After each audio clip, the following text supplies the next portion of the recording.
पाकिस्तान के साथ आइंदा महीनों में नए प्रोग्राम पर बात करने को तैयार हैं। IMF की कम्युनिकेशन डायरेक्टर जोली कोजिक की प्रेस कॉन्फ्रेंस, कहा 19 मार्च को IMF और पाकिस्तान के दरमियान स्टॉप लेवल मुआहदा हुआ। मुआहदे के तहत पाकिस्तान को कुल $3 अरब की अदायगी होगी। तवक्को है कि रवा माह के आखिर में IMF बोर्ड मीटिंग होगी और नई हुकूमत की मुआशी इस्लाहात से मुताल्लिक कोशिशों को सराहते हैं। इस हवाले से मजीद जानेंगे शाहिद अजमल से। जी शाहिद अजमल, बताइएगा मजीद क्या कहा गया तर्जुमान की जानिब से?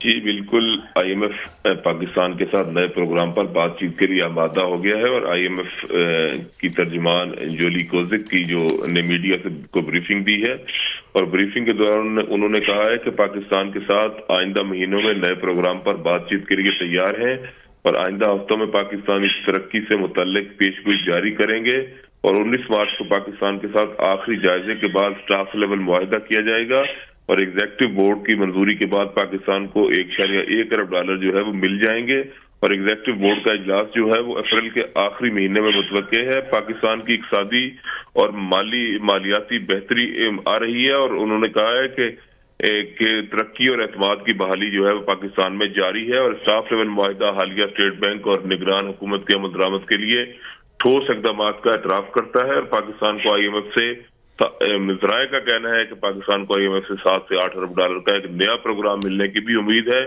और IMF प्रोग्राम के लिए शराइत आसान नहीं होंगी।